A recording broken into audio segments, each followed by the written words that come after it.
ಸಮರ್ಥಕ ಸಿಕ್ಕಿದ ಸತ್ರಾಜಿತನಿಗೆ ಉಪಾಸನೆಯ ರೂಪದಲ್ಲಿ ಸೂರ್ಯನಿಂದ ನಿಮಗೆ ವಿಷಯ ಗೊತ್ತಾಯ್ತಾ? ಗೊತ್ತಿದೆ ಅಣ್ಣ. ಅವನ ಮನೆಗೆ ಹೋಗ್ತೀರಾ? ಹೋಗಿದ್ದೆ ಬಹಳ ಹಿಂದೆ. ಮಣಿ ಕೊಡು ಅಂತ ಕೇಳಿದ್ಯೋ? ಹಾ ಕೇಳಿದ್ದು. ನಿನಗೆ ಎಂತದಕ್ಕೆ? ನಿಮಗೆ ಯಾಕೆ? ನಮ್ಮ ಉದ್ಯಾನಕ್ಕೆ ಹೆಸರು ನಂದನೋದ್ಯಾನ ಅಂತ. ನಂದನೋದ್ಯಾನ ಇರುವುದು ಸ್ವರ್ಗದಲ್ಲಿ, ಬಿಟ್ಟರೆ ನಮ್ಮಲ್ಲಿ. ನಾನಿರುವ ಈ ಸಭೆಗೆ ಹೆಸರು ಸುಧರ್ಮ ಅಂತ. ಇಂದ್ರನ ಸಭೆಗೂ ಅದೇ ಹೆಸರು. ಇಲ್ಲಿ ಈ ಸಭೆಯಲ್ಲಿ ನಾವು ಇರುವಷ್ಟು ಕಾಲ ಜರಾಮರಣಗಳ ಬಾಧೆ ಇಲ್ಲ. ಅಮರಲೋಕದ ಸಭೆಗೆ ತುಲ್ಯವಾದ ಸಭೆ. ಅಮರಪತಿ ಅನುಭವಿಸುವ ಉದ್ಯಾನವನದಂತಹ ವಿಹಾರ ಕೇಂದ್ರವಾಗಿ ನಮ್ಮ ಉದ್ಯಾನವನ ಅಮರ ವೈಭವವನ್ನು ನಾಚಿಸುವಂತೆ ಎಲ್ಲ ವಸ್ತು ವಿಷಯಗಳಿಂದ ರಂಜಿತವಾದಂತಹ ದ್ವಾರಾವತಿ, ಸಕಲ ಭಾಗ್ಯವತಿ.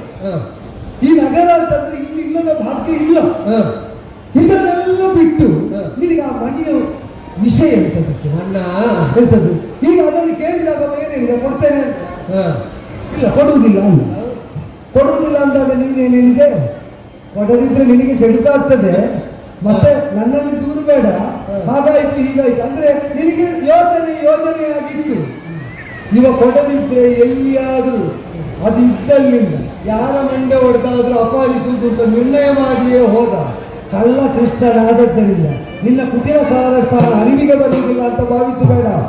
ಈ ಸಂದರ್ಭ ಈ ಹಿಂದೆ ಇದ್ದದ್ದರಿಂದ ಇದೇ ಸಾಕ್ಷ್ಯವಾಗಿಸಿ ನಾನು ಹೇಳುವುದು. ಮಣಿಯ ಮೇಲೆ ವ್ಯಾಮೋಹಿತನಾಗಿ ಏಕಾಕಿಯಾಗಿ ಬೇಟೆಗಾರನಾದ ಪ್ರಸೇನ ಹೋಗುವುದನ್ನು ಕಾದು ಅವನ ಮಂಡೆ ಹೊಡೆದು ಮಣಿಯನ್ನು ಅಪಹರಿಸಿದ್ದಿ. ಅವನ ಶವ ಎಲ್ಲಿ ಉಂಟು ಮೊದಲು ಹೇಳಬೇಕು, ಮಣಿ ಎಲ್ಲಿ ಅಡಗಿಸಿದ್ದಿ ಅಂತ ಮತ್ತೆ ಹೇಳಬೇಕು. ಹೇಳು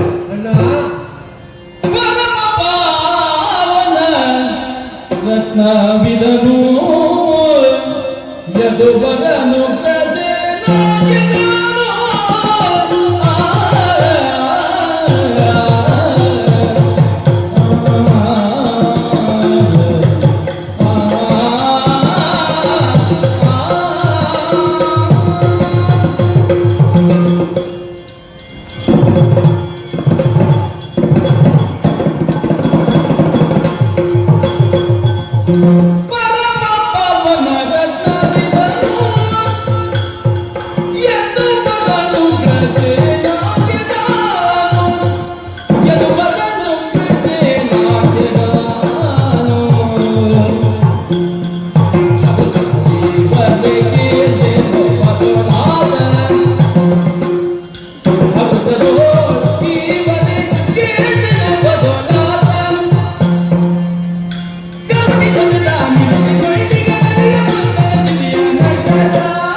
ಒಂದೇ ಸುಳ್ಳನ್ನು ಸಾವಿರ ಬಾರಿ ಹೇಳಿದಾಗ ಅದು ಸತ್ಯವಾಗ್ತದೆ ಅಂತ ಒಂದು ನಾನು ನುಡಿ. ಆದ್ರಿಂದ ನಾನು ಮಾಡಲಿಲ್ಲ ಅಂತ ಮತ್ತೆ ಹೇಳುದಲ್ಲ. ಯಾಕೆಂದ್ರೆ ಈಗ ಸಾಂದರ್ಭಿಕ ಸಾಕ್ಷಿಯಾಗಿ ಒಂದು ವಿಚಾರ ಇದೆ ಅಂತ ನೀನು ಹೇಳ್ತಾ ಇದ್ದೆ. ಈಗ ತೋರಿಸಿದ್ರಲ್ಲ ಪ್ರಕರಣವನ್ನು ಎತ್ತಿ ಆಡಿದ್ರಲ್ಲ. ಹೌದು, ಬಹಳ ಹಿಂದಾಗ ನಾನು ಹೋದದ್ದು ಹೌದು. ಯಾರಿಗೂ ಗೊತ್ತಾಗ್ಲಿಲ್ಲ ನೀನು ಹೋಗ್ತೇನೆ ಅಂತ, ನನ್ನನ್ನು ಹೇಳದೆ ಹೋದದಿದ್ದಕ್ಕೆ. ನಾನು ಹೋಗುವಾಗ ಹಿಂದೆ ಮುಂದೆ ಎಲ್ಲ ನನ್ನ ಜೊತೆಗೆ ಬರ್ತಾರೆ, ಒಬ್ಬನೇ ಹೋಗಿದ್ದೇನೆ ಅಂತ ಅದ್ರ ಅರ್ಥ ಅಲ್ಲ. ಜನ ಇದ್ರೆ ತಪ್ಪು ಮಾಡಿದ್ದು ಸರಿ ಆಗ್ತದೆ? ಹಾಗಲ್ಲ, ಮತ್ತೆ ಒಬ್ಬನೇ ಗುಟ್ಟಿನಲ್ಲಿ ರಹಸ್ಯವಾಗಿ ಹೋದದ್ದೇನು. 4 ಜನ ಇಟ್ಟುಕೊಂಡೇ ಹೋಗಿ ತಪ್ಪು ಮಾಡಿಕೊಂಡು ದೊಡ್ಡವರ ತಪ್ಪು ಗೊತ್ತಾಗ್ತದೆ. ಹಾಗೆ ಹೋದದ್ದು ಯಾಕೆ? ಅವನ ಮಣಿಯನ್ನು ಸೆಳೆದುಕೊಂಡು ಬರುವುದಕ್ಕೆ ಅಂತ ಹೋದದ್ದು. ಕೇಳಿದ್ದೆ ನಾವು. ಈಗ ನೀನು ಹೇಳಿದೆಯಲ್ಲ, ನಮಗೆ ಇಲ್ಲಿ ಏನು ಕಡಿಮೆ ಆಗಿದೆ? ಏನು ಕಡಿಮೆ? ಮತ್ತೆ ಕೇಳಿದ್ದೆ ಯಾವುದಕ್ಕೂ ಕೊರತೆ ಇಲ್ಲ. ನನಗಾಗಿ ಅಂತ ನಾವು ಕೇಳಿದ್ದು ಅಲ್ಲ. ಆ ಸಂದರ್ಭದಲ್ಲಿ ನಮ್ಮ ಮಹಾರಾಜರಿದ್ದಾರೆ, ಉಗ್ರಸೇನೆ. ಹೌದು, ಮಥುರೆ. ಹೌದು, ಆ ಮಣಿ ಬಹಳ ಪರಮ ಪವಿತ್ರವಾದಂತಹ ಮಣಿ. ಅದರ ವಿಶೇಷತೆಯಿಂದ ಅದು ಇರುವ ಪರಿಸರದಲ್ಲಿ ಎಲ್ಲಿಯೂ ಬರಗಾಲ ಬರುವುದಿಲ್ಲ. ಅದೌದು, ಶ್ರಾವಣ ಇಲ್ಲ. ಇಲ್ಲ. ಮತ್ತೆ ದಿನಕ್ಕೊಂದಿಷ್ಟು ಹೊನ್ನನ್ನು ಕೊಡುತ್ತದೆ. 8 ಬಾರ ಹಣ್ಣು ಕೊಡ್ತದೆ. ನೀವು ಅಲ್ಲೂ ಅಂತ ನನ್ನ ಹತ್ರ ಕೇಳ್ತಾರೆ. ಹದಿನಿಗೆ ಹೊರತು ನಿನಗೆ ಗೊತ್ತಿದ್ದಷ್ಟು ನನಗೆ ಗೊತ್ತಿಲ್ಲ. ಹಾಗಾಗಿ ಇಂತಹ ಒಂದು ದಿವ್ಯವಾದಂತಹ ಮಣಿ ನಮ್ಮ ಯಾದವರೆಲ್ಲರ ಒಕ್ಕೂಟದ ಮಹಾರಾಜನಾದಂತಹ ಉಗ್ರಸೇನನ ಬಳಿಯಲ್ಲಿ ಇದ್ದರೆ ಅದರ ಪ್ರಯೋಜನ ಪರಿಣಾಮ ಎಲ್ಲರಿಗೂ ಲಭಿಸ್ತದೆ ಎನ್ನುವ ಕಾರಣಕ್ಕಾಗಿ ಅದನ್ನು ನಾನು ಕೇಳಿದ್ದು ಹೋಗು. ನೀನು ಹೇಳಿದ್ದು ಸರಿಯಾದ 100 ಯಾಗ ಮಾಡಿ ಪಡೆದ ಸ್ವರ್ಗವನ್ನು ತನ್ನ ದಾಯವಾದಿಗಳಾದ ರಾಕ್ಷಸರಿಗೆ ಯಾಕೆ ದೇವೇಂದ್ರ ಕೊಡಬಾರದು?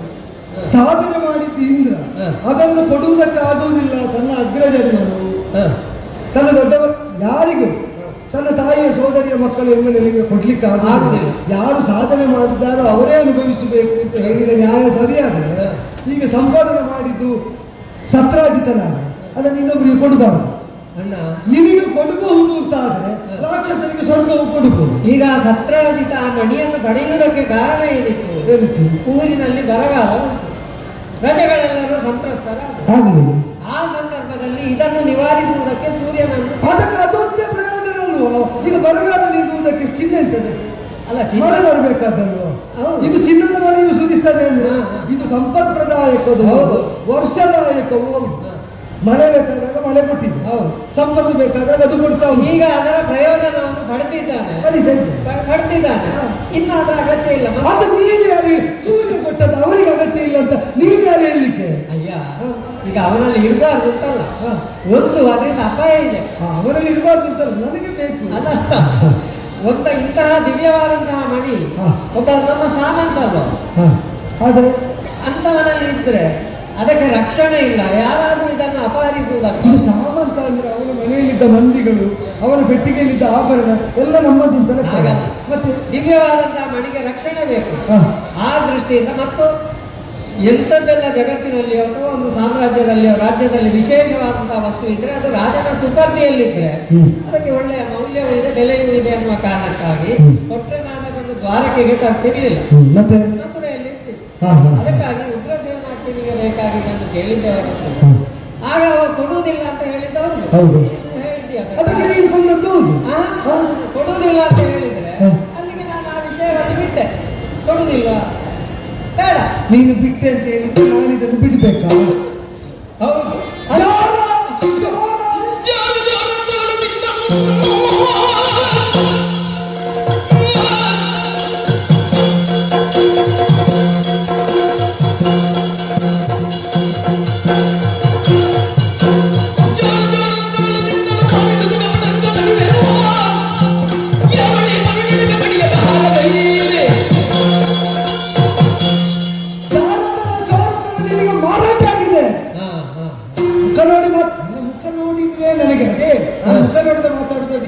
ಆ ನಗುವಿಗೆ ಲೋಕವಿಮೋಹಕ ಶಕ್ತಿ ಉಂಟು.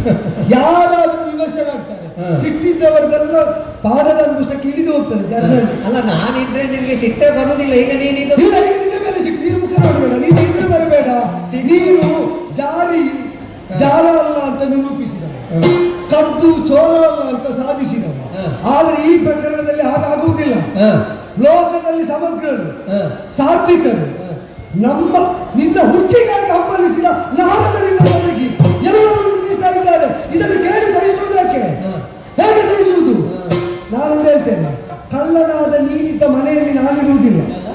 ನಿನ್ನ ನೀನು ಅಣ್ಣ ಅಂತ ಕರೆದರೆ ಇದು ತನಕ ಮನಸ್ಸು ಯಮುನೆಯ ಪ್ರವಾಹದಾಗ ನಿನ್ನತ್ತ ಧಾವಿಸಿ ಬರ್ತಾ ಇತ್ತು. ಹೌದು. ಈಗ ನೀನು ಅಣ್ಣ ಅಂತ ಕರೆಯುವಾಗ ಇಲ್ಲಿದ್ದ ಅನುರಾಗ ಬತ್ತಿ ಬರಡಾಗಿ ಹೋಗ್ತದೆ. ಕಾಡಿಗೆ ಹೋಗ್ತೇನೆ, ಬೇಡ, ಪ್ರವಾಸಕ್ಕೆ ತೆರಳುತ್ತೇನೆ, ತಪಸ್ಸು ಮಾಡ್ತೇನೆ, ನಿರಂತರಾಗ್ತೇನೆ, ಸಂಸಾರ ಬೇಡ, ಯಾರು ಸಂಬಂಧಿಗಳು ಬೇಡ, ಯಾರು ಬೇಡ, ನೀನೊಬ್ಬ ಇದೆಯಲ್ಲ, ನನಗೆ ಇದ್ದದ್ದನ್ನೆಲ್ಲ ಕಲಿಯುವುದಕ್ಕೆ ಹುಟ್ಟಿದವ. ಅಣ್ಣ ಅನಿಲ್, ಈಗ ನೀನು ಕೂಡ ನನ್ನನ್ನು ಕಳ್ಳ ಅಂತ ಸಾಬೀತು ಮಾಡಿ ಹೇಳಿ ಹೇಳ್ತಾ ಉಂಟು. ಸತ್ರಾಜಿತ ಹೇಳ್ತಾ ಇದ್ದ ವೈರಿಯಲ್ಲ ಅಣ್ಣ, ತನ್ನ ತಮ್ಮನ ಸಾವಿಗೆ ನೀನು ಕಾರಣ ಅಂತ ಸತ್ರಾಜಿತ ಹೇಳಬೇಕಾದ್ರೆ ಅದನ್ನು ಕೇಳಿ ತಮ್ಮ ಅಂತ ಪ್ರೀತಿಯಿಂದ ನಿನ್ನನ್ನು ಹೇಗೆ ಕರೆಯುವುದು? ಅಣ್ಣ, ಸತ್ರಾಜಿತ ಹೇಳಿ, ಊರಿನವರು ಎಲ್ಲರೂ ಹೇಳಿ, ಆದ್ರೆ ಅಣ್ಣನಾದ ನೀನು ಹೇಳ್ತೀಯಾ? ಅವರು ಹೇಳಿದ್ರೆ ನಾನು ಹೇಳ್ತೇನೆ. ಇಷ್ಟಕ್ಕೆ ನೀನು ಹೇಳುವುದಕ್ಕೆ ಸಾಧ್ಯವೇ ಇಲ್ಲ. ಯಾರೋ ನಿನ್ನ ತಲೆಗೆ ಈ ಹುಳವನ್ನು ಬಿಟ್ಟು ಹೇಳಿದ್ರಲ್ಲ ನಾನು. ಅಲ್ಲ, ನಿನಗೀಗ ಯಾರು ಹೇಳಿದ್ದು ಅಂತ ಹೇಳಿದ್ರೆ ನೀನು ಒಪ್ಪಿಕೊಳ್ತೀಯಾ? ಅಲ್ಲ, ಯಾರಾದ್ರೂ ಹೇಳಿರ್ಬೇಕಿಲ್ಲದಿದ್ರೆ ನೀನು. ನಾರದ್ರು ಹೇಳಿದ್ದಾರೆ. ನಾರದ್ರು ಹೇಳಿದ್ದು ಸತ್ಯಲೋಕವಾಸಿಯಾದ ಬ್ರಹ್ಮ ಮಗ, ಸುಳ್ಳು ಹೇಳುವುದಕ್ಕಿಲ್ಲ ಅಂತ ಅಚಲವಾಗಿ ನಂಬಿದ್ದೇನೆ. ಹಾ ಹಾ ಹಾ. ಅದು ನನ್ನನ್ನು ಹೇಳಲಿಕ್ಕಿಲ್ಲ, ಗುರುಡಿ ಹೇಳ್ತಾರೆ ನನಗೆ ಗೊತ್ತಿಲ್ಲ. ನನ್ನಲ್ಲಿ ಸತ್ಯಲೋಕವಾಸಿಯಾದ ಬ್ರಹ್ಮನ ಮಗ ಹೇಳಿದ್ದು ಸುಳ್ಳಲ್ಲ ಅಂತ ನಂಬಿಕೆ ಕೇಳ್ತಾ ಓ, ಇದ್ದೆ. ನಾನದರ ಮೇಲಿನ ವಿಶ್ವಾಸದಿಂದ ನನ್ನನ್ನು ಈಗ ನೀನು ಕಳ್ಳ, ಕೊಲೆಗಾರ, ದುಷ್ಟ, ನೀನಿದ್ದಲ್ಲಿ ನಾನು ಉಳಿಯುವುದಿಲ್ಲ ಅಂತ ಹೇಳ್ತಾ ಇದ್ದೆ. ನಿನ್ನಲ್ಲಿ ನಾರಾಯಣ ನಾರಾಯಣ ಕೃಷ್ಣ ಹರೇ ಪಾಹಿಮ ಅಂತ ಹೇಳ್ತಾ ಬಂದರೆ ಆಗ ಅವರು ಮಾಡಿದ ಸ್ತುತಿ ಸತ್ಯ ಸತ್ಯ ಅಲ್ಲ, ಯಾವಾಗಲೂ ನನ್ನಲ್ಲಿಗೆ ಬರ್ತಾ ಇದ್ದೆ. ಅದೇ ನಿನ್ನಲ್ಲಿ ಬಂದು ಸ್ತುತಿ ಮಾಡುವಾಗ ನೀನು ಸತ್ಯ ಅಂತ ಹೇಳುವ, ನಿನ್ನ ಬಗ್ಗೆ ನನ್ನಲ್ಲಿ ಬಂದು ದೂರಿದಾಗ ಮಾತ್ರ ಸುಳ್ಳು ಅಂತ ಹೇಳುವುದು ಹೇಗೆ? ಅಲ್ಲ, ಅವರು ಹೇಳಲಿಕ್ಕೆ ಕಾರಣ ಇರ್ಬೋದು, ಅದು ಬೇರೆ ವಿಚಾರ. ಒಂದು ಮೊಟ್ಟೆಯಲ್ಲಿ ಅರ್ಧ ತಿನ್ಲಿಕ್ಕೆ ಅರ್ಧ ಮರಿ ಹಾಕ್ಲಿಕ್ಕೆ ಅಂತ ಆಗುದಿಲ್ಲ, ಒಂದು ತಿನ್ನಬೇಕು, ಇಲ್ಲದಿದ್ರೆ ಮರಿಗಾಗಿ ಬಿಡಬೇಕು. ಆದ್ದರಿಂದ ಅವರು ಹೇಳಿದ ಅರ್ಧ ಸತ್ಯ ಅರ್ಧ ಸುಳ್ಳು ಅಂತ ಆಗುದಿಲ್ಲ. ಈಗ ನಾರದನ್ನು ಸತ್ಯವಂತ ಅಂತ ಹೇಳಿದ್ರೆ ನೀನು ಕೊಲೆಗಾರ ಅಂತ ಒಪ್ಪಿದಾಗ